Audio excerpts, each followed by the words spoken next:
You know, when it comes to research, the simplest answer, well, it's very rarely the right one. Today, we're going to dig into a really powerful statistical tool that helps us find the real story hiding in the data. And that story, it almost always begins with the phrase, "it depends." All right, so let's kick things off with a question that seems super straightforward, right? Do high teacher expectations actually improve student IQ scores? It's a classic idea in education research. If a teacher believes a student is about to have this big intellectual growth spurt, does that belief, all by itself, actually boost the student's performance? But, and this is a big but, does it work for everyone? What if a strategy that's amazing for a 7-year-old does absolutely nothing for a 15-year-old? This is where things get really interesting. The real world is just full of these "it depends" situations, and to get to the truth, we need a much more powerful tool. And that tool is called factorial ANOVA. Now that might sound complicated, but the idea is simple. It's an analysis built for studies that have more than one independent variable. Researchers call these variables factors, but it means the same thing. And what's cool is this method lets us see not just what each factor does on its own, but how they play together. So in the case we're talking about, we have two of these factors. The first one is teacher expectations, and it has two levels, high or just normal. The second factor is the student's age, and it also has two levels, 7 years old or 15 years old. This setup makes our study a 2x2 factorial design. Simple as that. Okay, so let's dive in. When we start analyzing a factorial design like this, the first thing we do is hunt for what are called main effects. Think of this as the first layer of clues. It tells us the overall impact of each factor by itself, kind of ignoring the other one, just for a moment. The best way to think about this is like you're baking a cake. You want to know the impact of the sugar, and you want to know the impact of the flour before you even consider how they might combine to create something new. Does each factor have a big impact all by itself? That's what we're looking for. Okay, first up, let's find the main effect of just the teacher's expectations. So to do this, we pretend age doesn't exist for a second. We just lump all the students in the high expectation group together, average their IQ scores, and then compare that to the average of everyone in the normal expectation group. And boom, there it is, our first big clue. It looks like on average, students with high teacher expectations scored a whole 7.5 IQ points higher. That seems pretty important, right?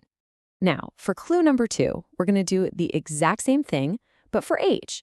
This time, we ignore what the teacher was thinking, and we just compare the average IQ of all the 7-year-olds with the average IQ of all the 15-year-olds in the study. And this time, the difference is way smaller, only 2.5 points. Now, if we just stopped right there, we might think we have our answer.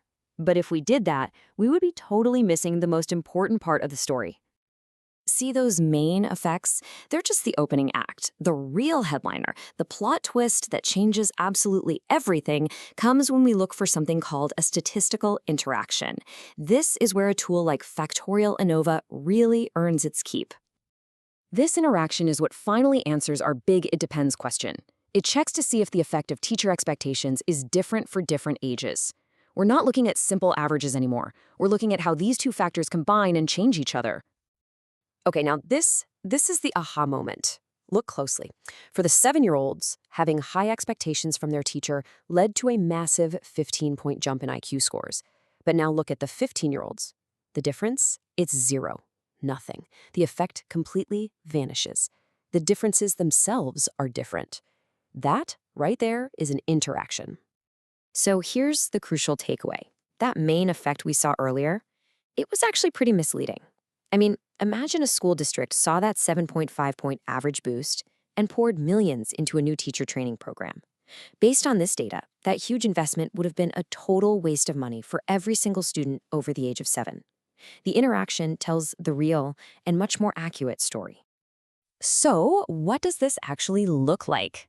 Well, one of the best things about interactions is that a simple graph can make them pop right off the page, making them incredibly easy to spot. All right, here's the one thing you really need to remember. Look for lines that are not parallel. If you plot your data and the lines spread apart or even cross over each other like this, it is a dead giveaway that you've probably found an interaction. And this chart just lays it all out perfectly, doesn't it? You can clearly see that huge gap between the high and normal expectation bars for the 7-year-olds over on the left. Then, look to the right for the 15-year-olds. The bars are the exact same height. There's no gap at all. That's the interaction, right there in front of you. And sometimes things get even crazier and the lines will actually cross each other completely. This is called a crossover interaction. And it's so interesting because it's a case where an effect might be positive for one group and negative for another, so they completely cancel each other out if you only look at the overall averages. And of course, the opposite is also true. If you see nice parallel lines, it means the effect of one variable is consistent for everybody. The boost or the drop is the same across the board. In that case, there's no interaction to find. And those main effects we talked about earlier actually do tell the whole story. So, why do we care so much about this? Why does all this nuance matter? Well, it's because looking for these interactions helps us move from simple and sometimes just plain wrong conclusions to a much deeper, more accurate understanding of what's going on. It's about getting the story right, because acting on the wrong story can have some really big consequences. This isn't just random guesswork.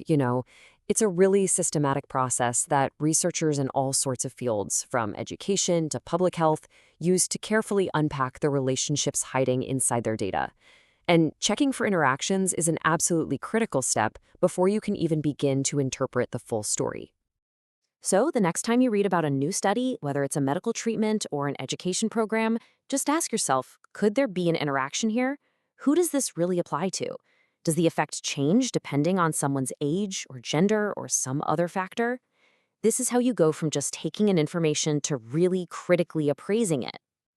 It's a powerful question, isn't it? And it completely changes how you see the world, revealing all these complexities hidden behind simple headlines. It shows us a world that is way more conditional, more nuanced, and ultimately a whole lot more interesting than it first appears. Thanks for joining me.